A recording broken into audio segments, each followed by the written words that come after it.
welcome to Eye on the Art. Today we have a really interesting, well-rounded, creative, beautiful and young, new artist to me, but not new to art. I'd like you to meet John Paul Thornton. He is, do you live here in the Valley? I live in the San Fernando Valley, yes I do. He lives in the Valley. He's a neighbor to ours, Calabasas. And I found him through the Savvy Seniors. And the Savvy Seniors are interested in art and interested in ideas around the city. So they found John, and I'm reaping the benefits. So welcome, John. It's so nice to see you. Thank you so much for having me. It's a great pleasure to be here. We have so much to talk about. Yeah, let's get right into it. I started working here in the city of Calabasas just a year ago. I was asked to bring art history programs to the Savvy Senior program. And this has been an amazing opportunity for me to meet some of the most brilliant people, some of the most educated people. People love art history, and I hated art history when I was young because I had teachers that would put on a slide projector and they would put it on autoplay and they would leave the room. And we'd sit there in the dark wondering what this meant to us, what it meant to our lives. And I always vowed that if I ever could teach art history, I would teach it in a way where it was alive. You do that. I sat in on your class. It was very alive, very inspiring. And those seniors really participated. I mean, they called you out if you said one little thing, like, I saw this when I was passing, and they told you the place you were passing. Right. They know their stuff. They're educated people.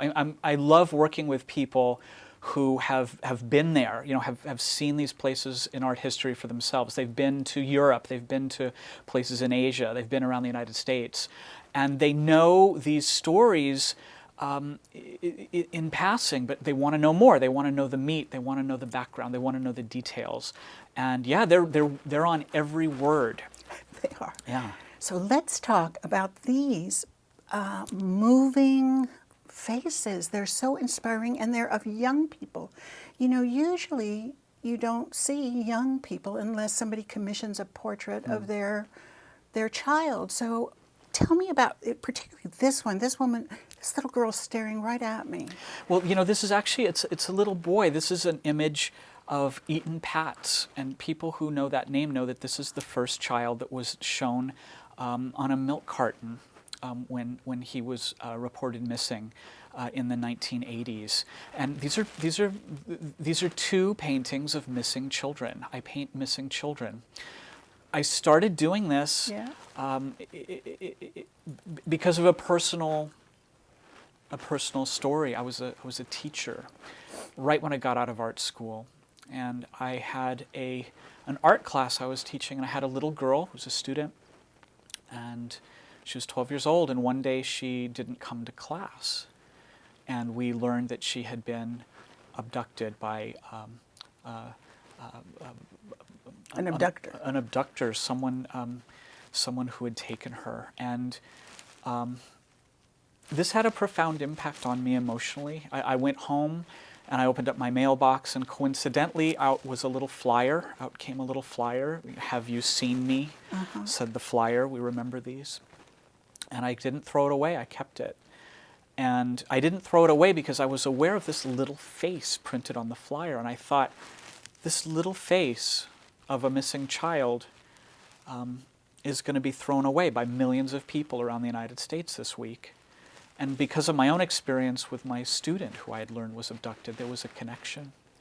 And I kept the card and I put it in a drawer. And I guess after a few months I had a drawer of these cards. And I thought, well, what am I doing with these cards? I thought, what if there was a way to make these images permanent and to have people see them differently? And so I began painting portraits of missing children. Wow. Were these images haunting you, or were they calling you in an artistic way? I mean, usually artists have their style or their way. They don't look at a little image on a milk carton. So what got to you, other than knowing one little girl? I mean, it's so different. I had a voice in my head that was from my past, and it was of an art instructor I had a few years earlier, who said that the human portrait was irrelevant in art, that it was something from a bygone era, from the 1600s. And this instructor's words stuck with me, and suddenly I was realizing that I was connecting to these little faces on cards. And the little faces on the cards were black and white, and they were the size of, a stamp, a postage stamp. And I thought, what about color? And I began to see these images in color. I began to see them in color. I took my paintbrushes, I threw them away. I started painting with a palette knife, something that was less controllable, that had kind of a sense of disorder and chaos, because I thought that this would match the reality of what these families would be feeling. So for me, it was being prompted by someone who was a naysayer, someone who was sarcastic about portraits, but also getting this yearning, and really understanding that these paintings for me were about love. And love is such a it's not tangible. It's not tangible. It's the wrong word to throw around when we talk about art. We're supposed to talk about color and form and shape and composition, but it was love. It was a feeling of wanting these faces to become alive in a different way, and wanting to connect with these families. And I've been working on these paintings for 25 years, and I have over 500 of them now.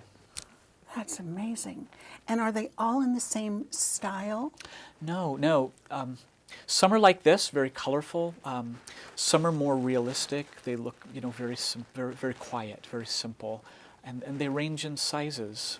And a lot of that has to do simply with, I guess, intuition. How should this child be depicted? How should this child be shown? So for me, it's very personal. It feels very personal, and the images, look real personal, like they're speaking to you, they're coming out.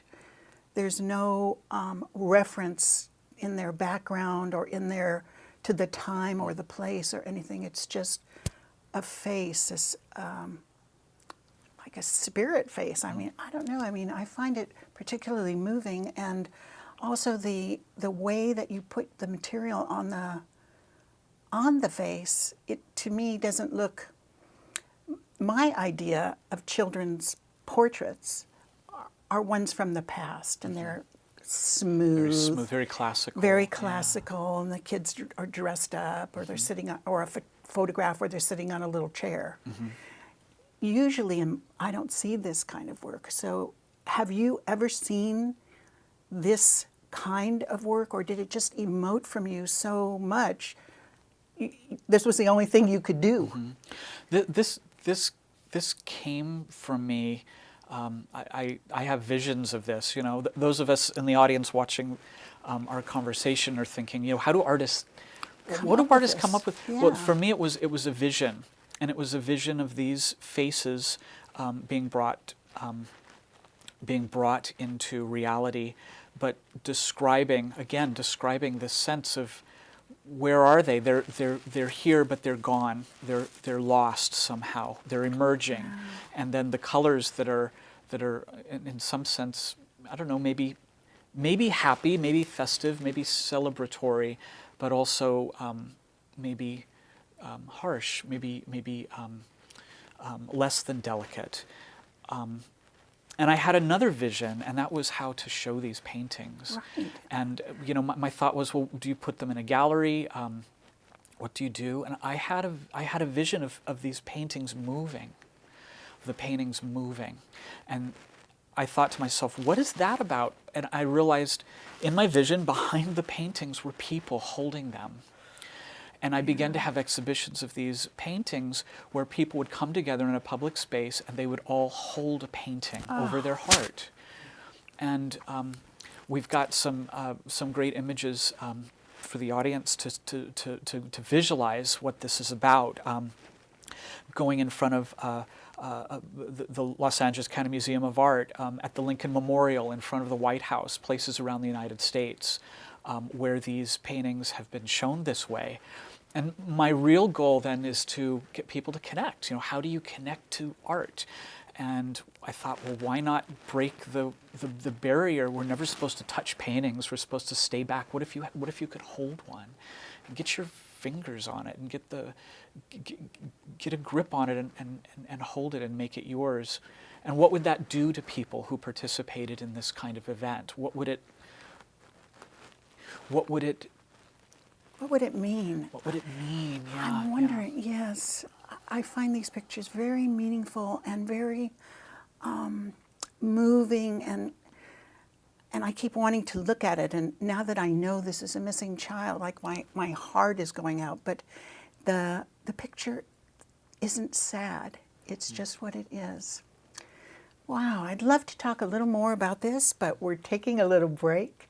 So I'll see you guys again in a couple minutes, and we'll talk about the rest, and we'll talk some more to this interesting artist. Keep your family safe. Improve your gas mileage. Extend the life of your tires. How do you do it? Check your tire pressure once a month to keep them properly inflated. So just check it, California. A message from Cal Recycle. Hi, welcome back to this amazing session with John Paul Thornton and his emotional work. I can't wait to continue. So please tell me, John, about this one. This couldn't be a missing. No, Lorene. This is a painting that is about my life, and it's a painting of my father. I think as artists we get a chance to paint the world, and the first place we look sometimes is to our own families. And I've been really privileged to have a chance to paint my father holding my daughter Lorelei. my daughter Lorelei is 8 years old now, so she was just a baby when I painted this. But this painting has stayed in my family. I have to tell you about this painting. Okay. I get commissions to do portraits, very warm, very, very realistic portraits of people and their children and their families. That's one of the things I do as an artist. And so to have a chance to paint my own family allowed me to explore things that were going on at the time. My father, look at my hair. You see my beautiful hair. My father had this hair. My father was going through chemotherapy, so he'd lost his hair. And it didn't faze this man, this incredible man, who was there to see my baby and was there to be the patriarch of the family, was here, embracing my newborn baby. So for me, it was this incredible chance to see really two of my favorite people together. And man, my daughter loved my dad. Just loved him. And he really loved her and all of his other grandchildren. They have, between my mother and father, they had 11 grandchildren. And the love was everywhere. Love again, Yes. This is a very loving embrace. Yeah. And the way you did his hands and the baby's back rather than her front. And I'm wondering, do you think you painted her head because you didn't want to do a face like you do of these missing children? Oh, that's such a good question. I think what I was thinking was that this little girl was representing every child, every baby, and to give it a face would take that away from the viewer. I would hope that when people look at this painting, they would imagine their own grandchild or their own child. And I would hope that the face of my father would represent, every grandfather, everyone who's ever held a child. And his embrace is so tender and nice, and she puts her hand on his face. It's really moving, and I'm getting the idea that all the love you put into your work shines out in all these, like you don't do little flat drawings. I guess You I can't. don't. I can't. And I love color. I love brushstrokes. I love the textures of paint. We had a chance to talk about painting right before we began speaking here. We were talking about what we're drawn to, and you had shared that you're drawn to faces, and Yes. and I am too. There's such a description of the journey that we take, and And your face goes with you. it does. Yeah. Yeah. And a good face will reflect that journey. And so for me, I thought, well, here's my pop, who's going through chemotherapy, going through a tough time. But didn't stop his love for a second. Didn't stop his presence, especially with his grandkids. And I swear this little hand holding up to grab his chin, Special. that's the great bond, Something just occurred to me. Do you have a self-portrait? Do I have a self-portrait? Yeah. I do. We'd love to see it. My Maybe we'll gosh. have another show. Okay. I think that would be really good. That would be good. That would be a good continuation, yeah. Yes, I'm wondering how you see yourself, or can your hand accurately do your face? Wow. Well, I will leave that up to you to decide. Yes. Because I think I can. And man, I love self-portraits. I teach painting, and when a lot of students come and they want to learn painting, the last thing they want to do is a self-portrait. I'm sure. What they want to paint is a beautiful scene, a place they remembered, a vacation that they remembered, maybe a loved one. But when artists finally come around and they get that. They start emerging. Yeah. Yeah. And then suddenly they come in, they're like, oh, I did a painting over the weekend, want to see it? And it's a self-portrait. And I know that they've arrived when they've done that, because there is an introspection that comes with that. It's a beautiful thing. That's why everyone should learn to paint or draw, because there's a connection that you make with something when you're really observing it, and you have to translate it. And I love that, to be aware of your own journey. That's the yeah. great joy of life. Also, it passes by so fast that Yeah. it's easy to miss it. Yeah. Of course, when the holidays come along, there you are again. But most of the time, you're just living your life, I guess, unless you're John Paul. Working on it all the time. I'm always looking. I'm always Yeah. trying to document this great love. There's love that runs through everything. Well, let's talk about this one. Who's this child? I'd have to remember this child's name. This is a child that I know has been recovered, and recovered safely. So where Eaton Pates is a representation of a child Yeah. it's still an unresolved case. This is a child that we know has been recovered, and I think it's a child perhaps that should give us hope. It should be a face of hope. That no matter what kind of expression we see in this portrait, it's one of the thousands of children that have been safely recovered because of the flyer program. Programs like this are beginning around the world. People are aware that faces can be seen and people can recognize these faces. And to talk about hope. These paintings I do of missing children, for all the sadness and all the true emotion, they're also paintings of hope. I call them my Paintings of Hope project, because most of the paintings represent, 70% of the paintings I paint represent children who have been ultimately safely recovered. Oh, that's good. Yeah. Do the parents contact you? Do you ask permission to do this first, or you just No, the day comes and you're starting that portrait? Yeah. These images are in the public arena, so they belong to the public. To the public. I have had the great honor to meet some of these children who have been recovered. The National Center for Missing and Exploited Children contacted me in the year 1999. And said, hey, you're doing something that you need to be educated about. And they flew me to Washington, D.C. so I could become officially versed in how to speak about this subject. You're sure doing it. Well, thank you. Yes. And I was honored, and I was in a room with police agents and coroners and parents who had lost children. So I felt so out of place. Here I was, the artist from Los Angeles. But once I shared with them what I was doing and what my motivation was, they accepted me. And this was important to me because I felt that I was somehow encroaching upon something very personal. So when the National Center for Missing and Exploited Children called me and said, "Would you like to meet some of these children?"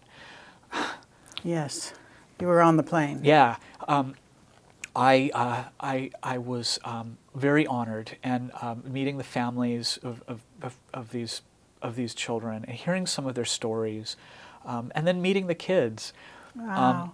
And it was great because I had some of the paintings with me, and Yeah. the kids would see the paintings and they'd kind of say, "Well, I don't have a pink chin. I'm going to go play now." They were just so disconnected to what these paintings represented. They Yeah. were safe and they wanted to play, and that was the beautiful thing to see, that they were okay. They were safe, and also seeing your images safe. It could be in a museum or on your driver's license. It's safe. It happened before, Right. and we're good now. Right. And it's heartwarming to know that, I guess, many of the children do recover spiritually, or they can still run out and have fun and not be afraid, because it's so frightening to not be with your loved ones. Yeah, it's something that no one wants to think about. Of course, No. it's the darkest place to go, and we do live in a safe culture. We do. Many of the children in our nation who are abducted, it tends to be such a tiny percentage, and so often it's something that is resolved ultimately with a good ending. I never want these paintings to be preaching to people about child safety, because that's not their job. And I don't want them to be about fear. I want them to be about human connection. I want them to be about a sense of gratitude. I want them to be about a sense of memory, of memory of what it means to be innocent, and to these honor them. Yeah, these do honor these young warriors of their times. I mean, you do good work. Your art is beautiful. Your humanitarian Thank you. reach is grand. Thank you very much. And also, for artists, they're not, in my opinion, generally focused so much on art and giving, other than giving their emotion at the time of painting. It doesn't seem quite as far-reaching, or maybe it's because we know the story. It seems more personal and far-reaching for us. And here in Calabasas, we live in such a safe and beautiful community, and we have the opportunity to meet exciting people like you. So it's cool. You're a cool guy. I'm happy to Thank meet you. I'm very happy to be here too. So let's talk about other, were you just born with this talent, or your big school from somewhere?